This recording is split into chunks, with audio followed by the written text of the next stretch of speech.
understand what this great work of this Tunnel to Towers Foundation. In 1964, I enlisted in the Marine Corps, 17 years old. My service was more ordinary. I never went to Vietnam. I was assigned to the Air Wing of the Marine Corps, but most of the guys I went through basic training went to Vietnam. Most came back, some didn't, but nobody came back the way they left. I think about them a lot. I have many fond memories, but some sad memories. In those days, we were told not to wear our uniforms in public. The virulent protests, and people had the right to protest, but they could call you a baby killer, murderer, so on. So we actually did not wear our uniforms in public. Thank God that's changed. Thank God that this country recognizes the service of these people.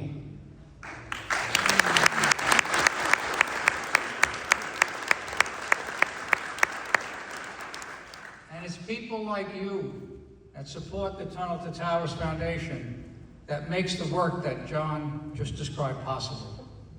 And fast forward to 2001, September 11th.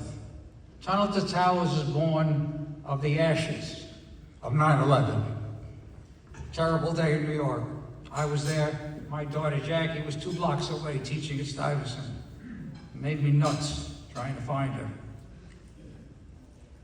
Hundreds of organizations started in 2001 to honor the dead, to raise money, etc., to do good, as Frank has done. But only one organization that I know of grew to a $500 million revenue this year, where 93% of that $500 million is going to be dedicated to the programs that they run.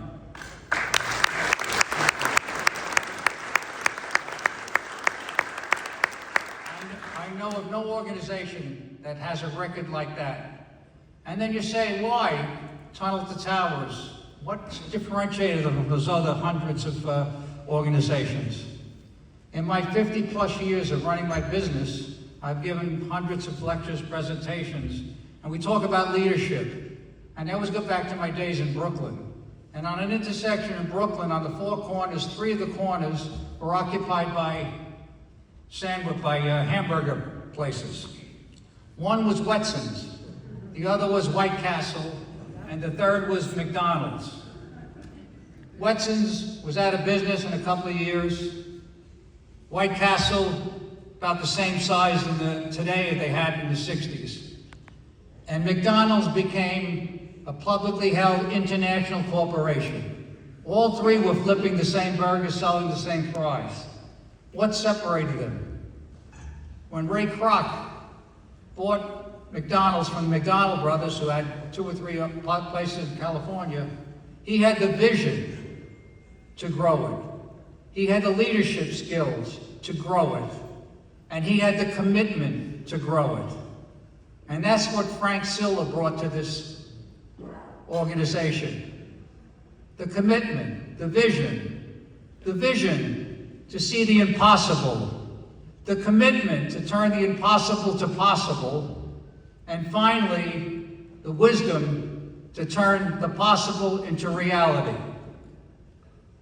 Tunnel to Towers will have taken in the last 3 years, well, first we go back, it was estimated to be 35 to 50,000 homeless veterans in the United States. A national disgrace. This country had the money to support 10, 15 million people who crossed our borders illegally. They were housed in the Roosevelt Hotel 2 blocks from my office. We're all over the United States. We had the money to do that, but we didn't have the money to take care of the homeless vets. I walked the streets of Manhattan, river to river, north, south, east, west. I'm sad to say, I saw thousands, maybe over 10,000 homeless people. And you know, they became invisible. They became part of the landscape, like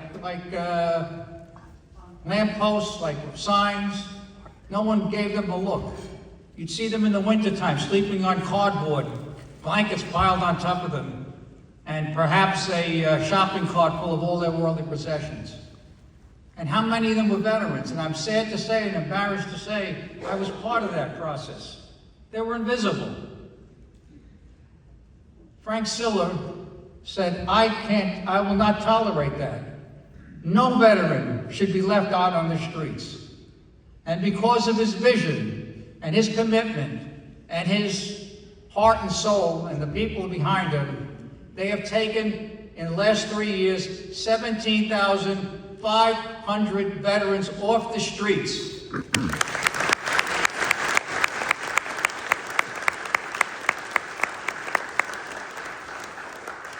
Now, when we celebrate Thanksgiving a week from now, actually less than a week, God, we'll be with our families. I have been blessed so much in my life, I can't even begin to believe it, as so many of you are, or all of you are. 17,500 men and women have been taken off the streets, given shelter, and as someone from Tunnel to Towers assigned to every one of them. Because you can't take a person off the streets and put them into a home or a hotel apartment. They need social services. They need medical attention. They need psychiatric attention. But they have a shot at being back to life. Okay, so many from the Vietnam era, they're out on the streets because of what they had seen and what they had to do in Vietnam in my generation. Now, 4 years ago, I met with Frank Siller. We were coming up, my son Chris and I met with him, and we were about to celebrate a year or two later our 50th anniversary. And we could have had a black tie affair and a big party. I don't want that. Chris and I agreed. We wanted to do something positive. And I had that haunting memories from 1964. And that the realization that these people were on the street in a country as rich as ours bothered the hell out of me. We sat down with Frank, and I didn't know what we could do. I said, maybe we could raise $300,000 over the next 2 years, if we're lucky. We just finished coming up to the end of our 3rd year, and we raised $5.2 million.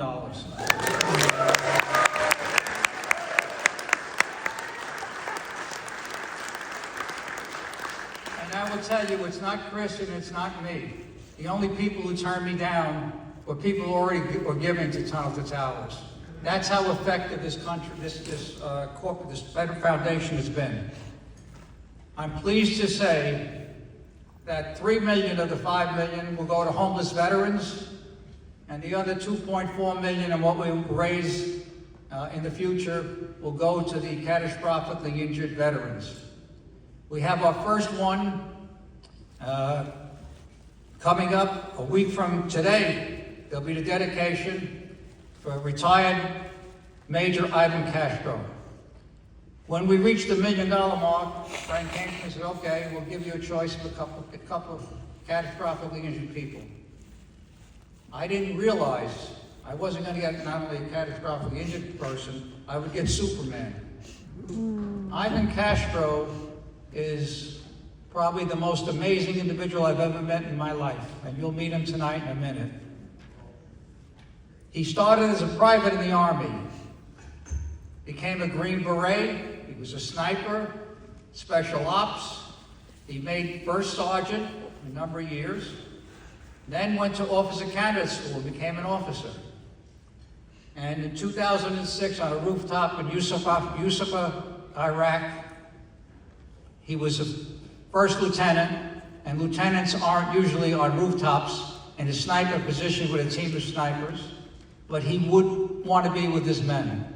A mortar landed about 10 feet from him, immediately killed 2 of his subordinates, and left him with so near death, with shrapnel in his body from head to toe, that's still being filtered out of his body today, so many years later.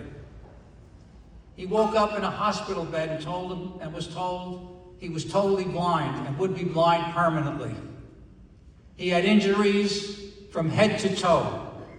He's gone through countless operations to get back on his feet. While he was lying in the Army Medical Center, he was given papers to get veteran disabled injury, 100% disabled. And he questioned it. He said, no. He said, I want to serve. And they said, it's impossible. But because he was special ops in a Green Beret, he got the ear of an admiral who runs all of special ops at the time, Marine Corps, Navy, Army, SEALs. And he bucked it up right to him. And that admiral came to his hospital bed and told him he would stay in the Army. Ivan spent 10 years as the only blind officer in special operations, or in the Army for that matter. 10 years. Retired at the rank of major. While he was doing that, he, lying in bed, you're blind, imagine this, you're blind, you got shrapnel head to toe, you've been through all operations, broken ribs, everything. The injuries are too numerous to mention. He decides he's got to do something. He hears about the Marine Corps Foundation's marathon. He runs that marathon totally blind. Since then, he's run 80 marathons, totally blind.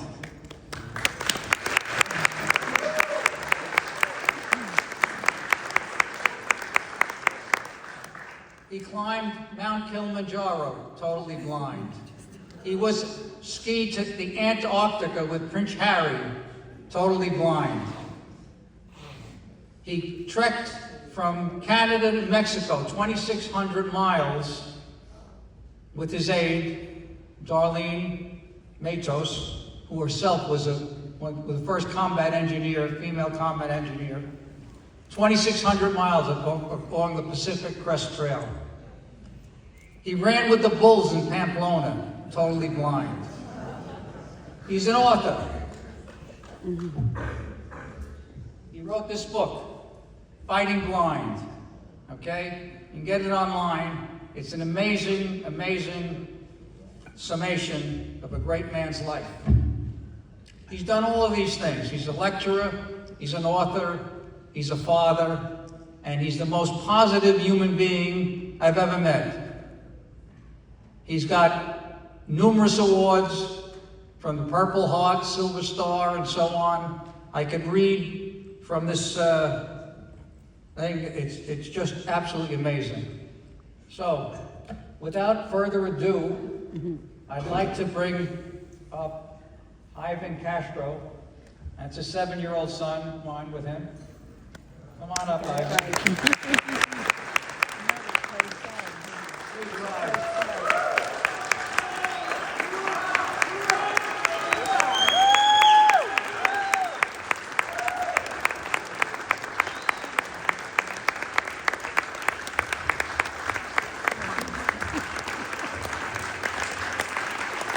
This is a true American hero.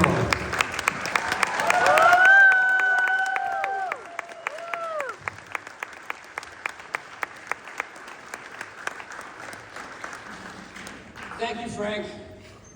Thank you, Frank and Carol Fusaro, for inviting me, Jose, and my friend William to be here tonight.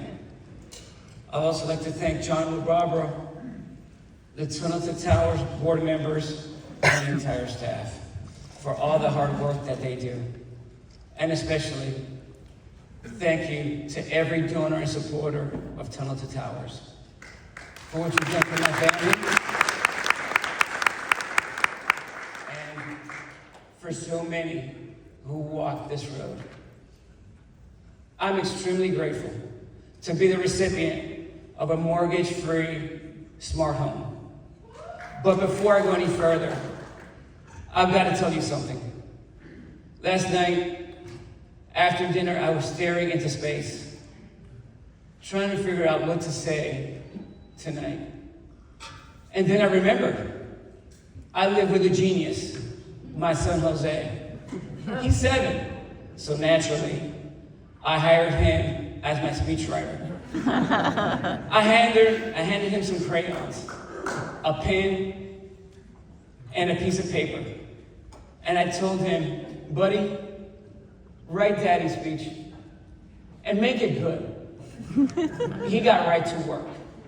When he finished, I folded it up and stuck it right here in my jacket so I could unveil it here tonight. Now, before we go into this masterpiece, I should tell you the deal that we made. Can you guys see that? Yeah. No, turn it on. I'm not sure what's there. I can't see it. So, I told him, if you make the crowd laugh, I'll give you $5. If you make them laugh and cry, I'll give you 10. But if you make them laugh, cry, and leave here with their hearts truly moved, I'll give you 15. So if you all see me slipping him some cash later, you know the deal. And with that, I guess I better try to live up to my 7-year-old writing standards. You know, in less than a week, many of us will be celebrating Thanksgiving with our families. And so will I. I imagine it now. It's Thanksgiving Day. The house smells like turkey and sweet potatoes.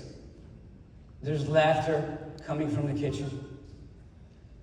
My kids are chasing each other around while plates are being set out. For the first time in a long time, we're home together, giving thanks to each other, to God, to Tunnel to Towers, and giving thanks to the donors and supporters who made this possible.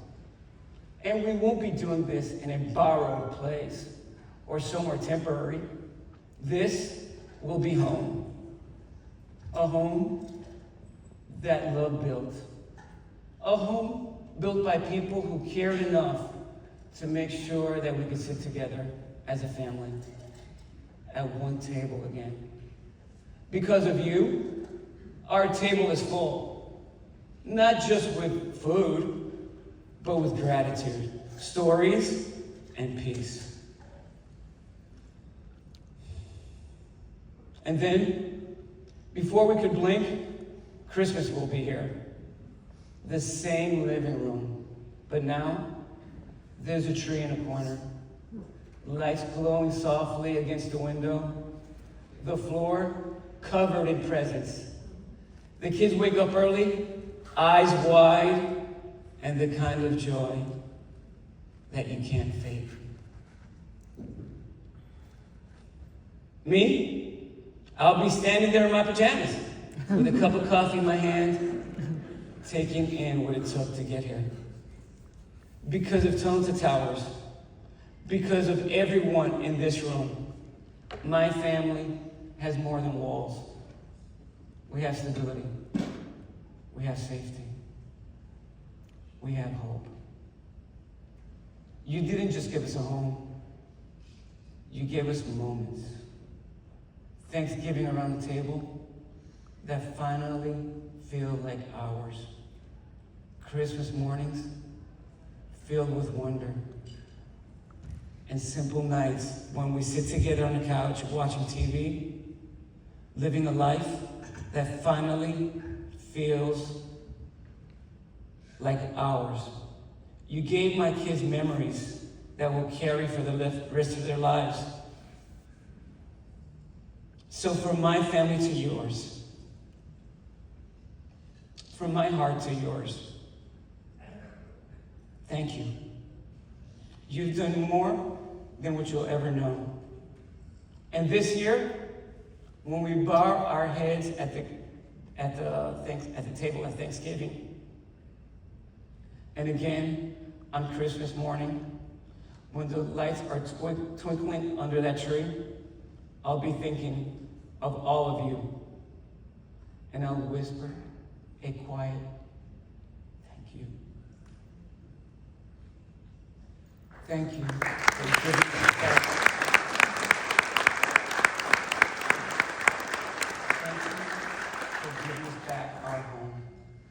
joy in our tomorrow.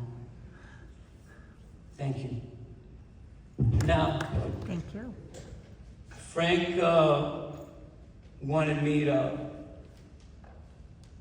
say a few words about my service, and Frank knows that I hate to talk about myself. So I think we're going to open it up for questions. Does anyone has questions for me about Tunnel to Towers? Maybe some of the staff member could help me out with Tunnel to Towers, or any questions about my service or anything at all? Thank you. Thank you Thank so you. much. Oh,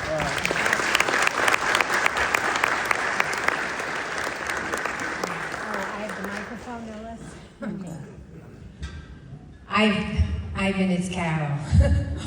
When you were I in the love you, Carol. I love you too. But don't tell Frank. When you were in the hospital lying there and the doctors came to you and said that you're blind, what motivated you to think of all the things that you did afterwards, the runs and the running with the bull, and what motivated you to say, I'm going to do this? Obviously, I got wounded in Iraq in September 2nd, 2006, and I knew that I got injured. I knew that it was a mortar round, and all along I was fighting for my life from that moment of the blast, and all the way till I got to, they medevaced me to Balad, launched to Germany. In Germany, I had to stay a couple of days because I was too fragile to make the flight over to Walter Reed. Walter Reed was able to make it to Walter Reed. They couldn't handle my injuries. I went to Bethesda Naval Medical Center. I was the only Army guy in Bethesda Naval Medical Center. So I'm really grateful for the Navy and the Marines. If we have any here tonight, thank you.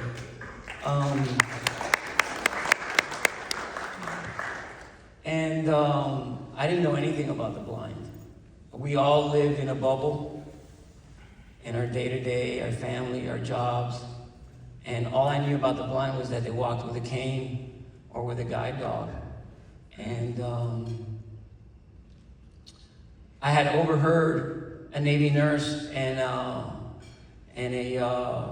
resident talk about the Marine Corps Marathon, and I loved to run. I ran in high school and college and in the Army, and the resident left, and the Navy nurse left the room, and I just thought about it, the Marine Corps Marathon. And then the next time the resident came in, I asked him, hey, do you think I could run the Marine Corps Marathon? And he thought that I was still heavily sedated. He said, sure, you could do that. And just to paint the picture, I had lost so much weight that so much muscle being in bed. I mean, I had a pulmonary embolism, a bilobe aneurysm of the left reticular artery. I had an open bone fracture of the humerus, damage to my ulnar and median nerve, collapsed lungs. My right cheekbone was cornflakes. My nose was blown to my face. My right eyeball was traumatically enucleated. My trigger finger was blown off. So now I gotta shoot with this finger, the middle one.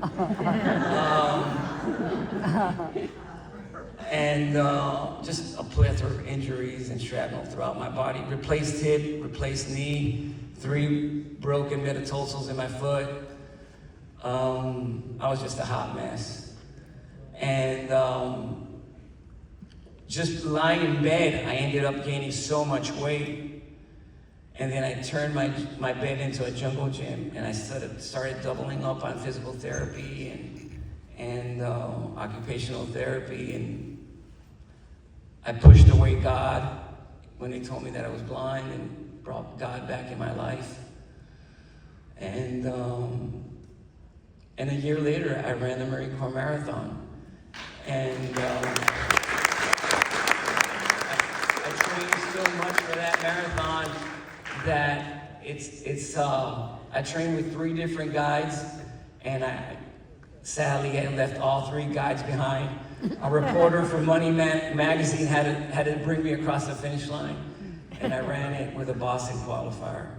So then immediately a whole bunch of cameras got in my face, and I said, man, I got a platform here.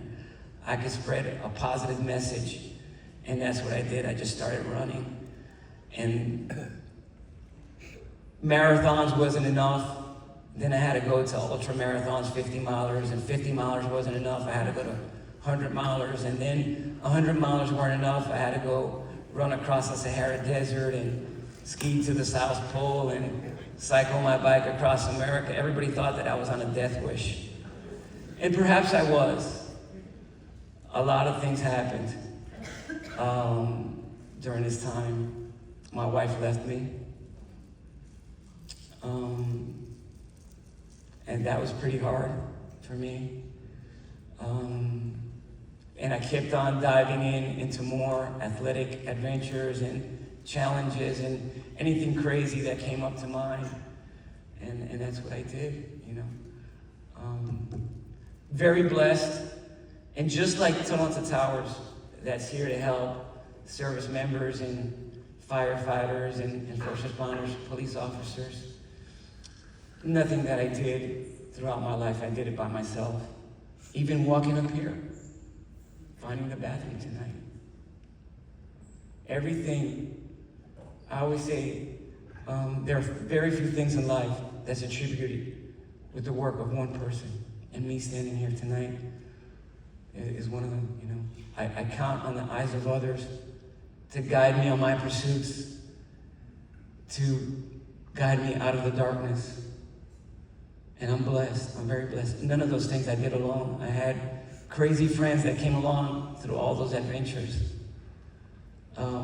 My co-writer, Jim DeFelice, who wrote American Sniper, we took 5 years to write this book. And that was pretty hard, to live all the good things and the bad things that came along. But the point that I'm trying to make is we all need help. Even you guys do, right? I think Frank was telling me yesterday, there's no one that's a self-made man, right? Where you at, Frank? Right there. Yeah. Everybody needs help. From our moms, our teachers, our friends, mentors, leaders, right? We learn from the good ones and the bad ones, right? So, if you can, help wherever you can, when you can. You never know. You may be needing help yourself someday. Any other questions? I know I went long with that one.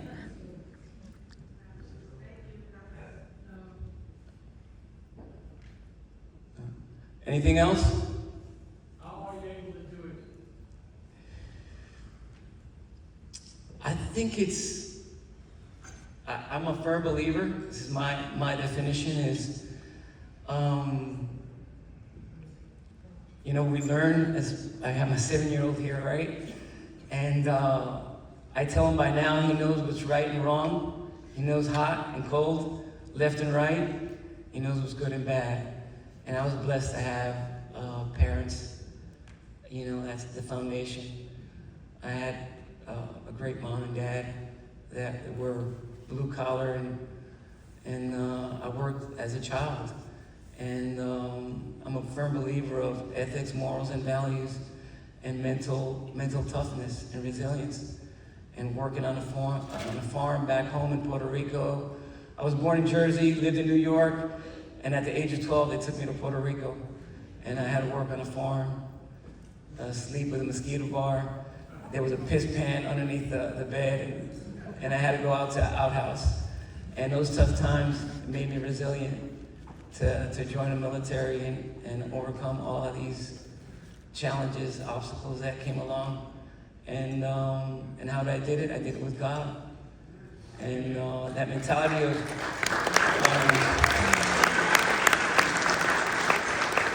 I did it with God, you know. I got this tattoo on my back.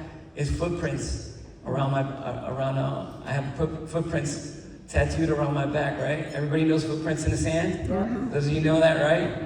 In times of trouble, in times of happiness, God is walking right beside you. Jesus is walking right beside you. And when you need a helping hand, he's carrying you. Yeah. I've been very blessed. He's carried me, and I've had great friends to carry me along the way. You know, and that never quit attitude. I always say, you know, quitters never win, and winners never quit. And as long as you put one foot in front of the other, you'll make it to your objective, to your destination. You just have to have patience. And no matter how bad it gets, you know it could always be worse. Any other questions? Yes. Yes, I'm right over here. My name is Anne Marie, and I'm just in awe of your perseverance and your strength and everything. And I just want to tell you, you're an inspiration. And I wish that your story could be spread throughout our country, especially to our youth, because it's so important to know that it's not the end. There's always something you can do. And you're like so much better than Forrest Gump. I mean, you're I thought about running across America, but after they replaced my knee, I can't run across America. I thought about it. Finally. Yeah. I love your story. And I'm in awe. And first of all, thank you so much for what you've done for us, because it's so important. And your story is so important that our youth should listen to it and maybe take something from it and help all of us keep this beautiful country that we have. Thank you. And that's what you fought for and you suffered for. And I just love your vision. Even though you can't visually see, your images of the Thanksgiving and the Christmas with your family and everything else, it's just beautiful.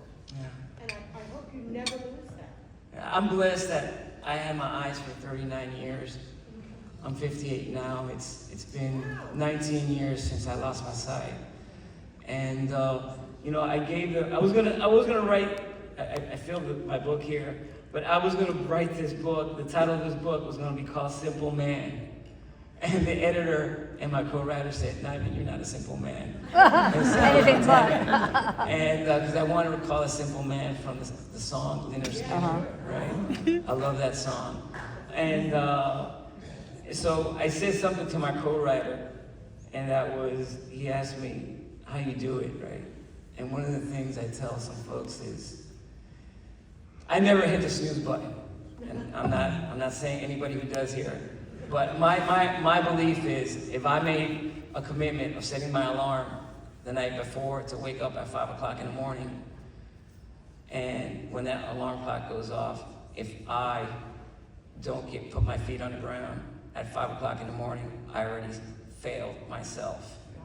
So it's about a commitment to myself and commitment to those around me. And so every day, when I put my feet on the ground, I give thanks, and it's a fight. It's a fight every day. It's a fight to stay motivated, you know, to have a positive attitude. Don't get me wrong. I have my bad days. I call on the demons in the darkness, right? But I just use different, you know, things. Meditate, pray, breathe, you know, yoga. Pause for a minute, and I always keep on saying, man, no matter how bad it is, it could always get worse. And I know it. I've seen it. I've had buddies of mine, sadly, that I've had to go to memorial service. And two of my soldiers died. And I struggled a lot with survivor's guilt. I struggled a lot. For the longest, I carried a bracelet with their names, and I did El Camino Santiago in Spain. I walked from France all the way across Spain on a pilgrimage. And on the highest peak, I had to take that bracelet off, and I put it at the cross. I had to let that survivor's guilt there can carry on. Not that I don't think about my two soldiers, right? But I just gotta move on, move forward, keep on moving forward, right? Well, thank you. You're an inspiration, and I think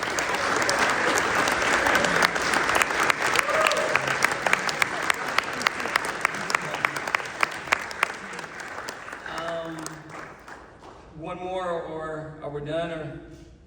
And Ivan, I just want to let you know, I'm reading your book and I'm halfway through it and it's wonderful, sad. I know what's coming up and I get nervous. I'm like, I can't read this one. It's October, it's September 2nd or whatever. I can't read it. I'm like, I don't want to go there, when you went to Iraq and stuff. But it's a beautiful, beautiful rendition of what you went through, and sad, happy.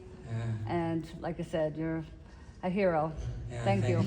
I think there's something in the book for everybody. Yeah. I'm not trying to promote my book. Oh, I'm no. not here to promote my book. But I'm it's here great. to talk about how grateful I am and blessed I am, and just a great job from Tunnel to Towers and Frank and all of you here tonight. I'm just here to say thank you to all of you to take time out of your busy schedule to be here tonight, and what you do for the foundation. You touch so many families. You have no clue. I did not put in the paperwork for a home. Darlene did, my friend did, who she is a badass. My friend Darlene Matos, I love her to death. I wish she was here, but she just got done running 50 miles today. And she did it in 11 hours and 50 minutes. She did the JK 50. And I guess, I don't know, I surround myself with crazy people. And I'll never forget, it's like, for those of you that have kids, that moment, right? When the firstborn. And my phone rang and I took it. And it was a young lady named Stephanie that worked at Tunnel to Towers. And she said, Ivan, I'm here to tell you that you're gonna be a recipient of a smart home. And I said, thank you. And she said, more to follow. And I hung up. And it didn't hit me until the very next day that I was a recipient of a smart home. It truly, when you get that news, it really shakes you to the core. I mean, you start to cry, and to think that there's so many great folks out there that makes that donation to the foundation and what they do. So, if there's no more questions, I'm gonna close. Let's see if I can remember this. Do we have any more questions? No. No? All right. It's a Saturday night. Let's see if I can get this right. To be born free. To be born free is an accident. To be born free is an accident. To live free is a blessing. And to die free is an obligation. Thus, many have served, many have died, and many continue to serve all around the world in an all-volunteer force, standing ready for the call of duty to ensure that we remain the land of the home and the free. Never forget the sacrifices of the past, and keep those who are currently deployed. As we speak here tonight, as we enjoy this night, as you lay your heads on your bed, keep those who are deployed today in your prayers. All right? Thank you very much. Enjoy your night. Thank you.